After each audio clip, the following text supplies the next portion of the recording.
Assalamualaikum warahmatullahi wabarakatuh. Perkenalkan, nama saya Kaifiatur Rahma dari kelas F Perpajakan dengan NIM channel D022011 dengan mata kuliah Pajak Penghasilan, Pemotongan dan Pemungutan. Baiklah, di sini saya akan menjelaskan materi tentang pemotongan pajak penghasilan pasal 25. Pengertian pajak penghasilan pasal 25. Pajak penghasilan pasal 25 berisikan aturan mengenai bagaimana wajib pajak mengangsur kewajiban pajak di muka sehingga wajib pajak tidak memiliki beban utang pajak yang besar dan harus dibayar saat batas waktu penyampaian surat pemberitahuan tahunan pajak penghasilan. Kewajiban angsuran pajak ini muncul ketika wajib pajak memiliki utang pajak penghasilan yang kurang dibayarkan di surat pemberitahuan tahun pajak penghasilan dalam membayar pajak. Tidak seluruh wajib pajak dapat membayar pajak secara keseluruhan dan langsung. Subjek pajak penghasilan pasal 25. Jenis pajak penghasilan pasal 25 akan terkena dua subjek. Pertama, wajib pajak orang pribadi yang memiliki kegiatan usaha seperti pedagang atau penyedia jasa. Kedua, wajib pajak badan yang melakukan kegiatan usaha seperti pedagang atau penyediaan jasa.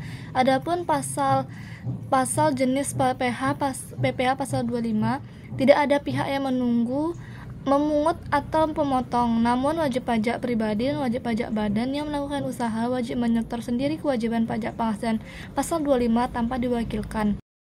Perhitungan angsuran pajak penghasilan pasal 25. Objek sesuai dengan aturan pajak penghasilan pasal 25 ayat 1, besar angsuran pajak dalam tahun pajak berjalan yang harus dibayarkan wajib pajak setiap bulannya ialah sebesar pajak penghasilan terutang menurut surat pemberitahuan tahunan pajak penghasilan tahun pajak dikurangi dengan yang pertama, PPh dipotong sesuai pasal 21 dan pasal 23 serta PPh dipungut sesuai pasal 22. Yang kedua, pajak atas penghasilan yang dibayar atau terutang di luar negeri boleh dikreditkan sesuai pasal 24, kemudian dibagi dengan 12 bulan atau banyaknya bulan dalam bagian tahun pajak. Berikut penjelasan perhitungan angsuran pajak penghasilan pasal 25. Yang pertama, perhitungan pajak penghasilan pasal 25 ayat 1. Pajak penghasilan yang terutang berdasarkan SPT tahunan dikurangi dengan pajak yang dipotong pemberi kerja pasal 21, pajak penghasilan yang dipungut oleh pihak lain, kemudian besar angsuran pajak dibagi 12 bulan. Apabila penghasilan yang diterima atau diperoleh meliputi masa 6 bulan, maka besarnya angsuran bulanan dibagi 6 bulan. Yang kedua, perhitungan pajak penghasilan pasal 25 ayat 2. Besar angsuran pajak pada bulan-bulan sebelum SPT tahunan, pajak penghasilan disampaikan sebelum batas waktu penyampaian SPT tahunan adalah sama dengan angsuran pajak bulan terakhir dari tahun pajak yang lalu. Yang ketiga, perhitungan pajak penghasilan pasal 25 ayat 4, jika dalam tahun pajak berjalan diterbitkan surat ketetapan pajak untuk tahun pajak yang lalu, besar angsuran dihitung kembali berdasarkan surat tersebut dan berlaku mulai bulan berikutnya setelah bulan penerbitan SKP atau surat ketetapan pajak. Pajak penghasilan pasal 25. Intensif pajak berupa potongan angsuran pembayaran pajak penghasilan terutang atau intensif pajak penghasilan pasal 25. Tarif jenis pajak penghasilan pasal 25 wajib pajak pribadi, pengusaha atau badan tertentu ialah 0,75% dari jumlah peredaran bruto per bulan dari masing-masing tempat usaha. Pajak ini sifatnya final dan dapat dikreditkan pada akhir tahun pajak.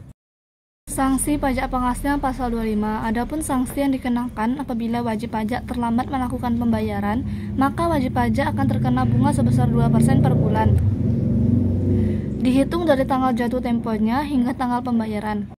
Laporan pajak penghasilan pasal 25. Untuk menghindari sanksi administrasi bunga dan denda, wajib pajak harus melaporkan dan melunasi SPT masa pajak penghasilan pasal 25 tepat waktu.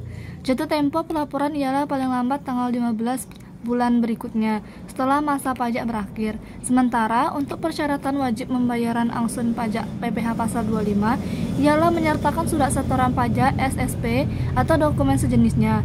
Setelah melakukan pembayaran, wajib pajak harus melaporkan kepada kantor pelayanan pajak atau KPP. Pelaporan dilakukan dengan batas akhir tanggal 20 di bulan berikutnya.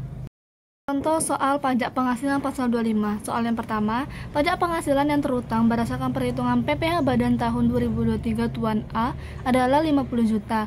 Maka perhitungan angsuran pajak penghasilan pasal 25 adalah sebagai berikut.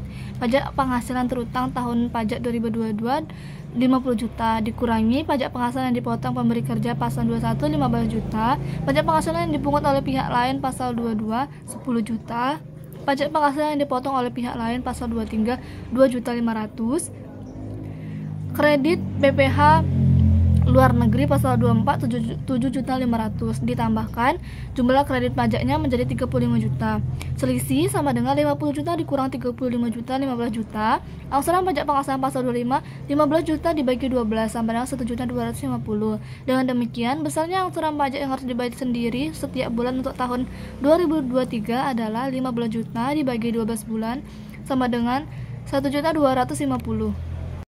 Hal yang kedua, penghasilan neto PT Kuat Arkasa tahun 2017 adalah 300 juta. Perusahaan memiliki sisa kerugian yang belum dikompensasikan pada tahun 2016 adalah 100 juta. Pada tahun 2017, pajak penghasilan yang dipotong atau dipungut oleh pihak lain sebesar 14 juta. Selain itu, di tahun 2017 juga tidak ada pajak yang terutang ataupun dibayar di luar negeri. Hitunglah berapa angsuran pajak penghasilan pasal 25 yang masih harus dibayar oleh PT Kuat Arkasa. Jawabannya, penghasilan neto dikurangi kompensasi kerugian 300 juta dikurangi 100 juta sama dengan 200 juta. PPh terutang tahun 2018 sama dengan 25% dikali 200 juta sama dengan 55 juta. Kredit pajak penghasilan dipotong atau dipungut 14 juta, selisihnya 36 juta. Adapun selisih antara PPh terutang dengan kredit pajak menjadi dasar perhitungan besarnya pajak penghasilan pasal 25 per bulan. Dengan demikian, perhitungan pajak penghasilan pasal 25 tiap bulan adalah sebagai berikut. Besarnya pajak penghasilan pasal 25 per bulan 36 juta dibagi 12 sama dengan 3 juta. Sekian dari presentasi yang dapat saya jelaskan, lebih dan kurang saya mohon maaf. Saya akhiri wabillahi taufiq wal hidayah. Wassalamualaikum warahmatullahi wabarakatuh.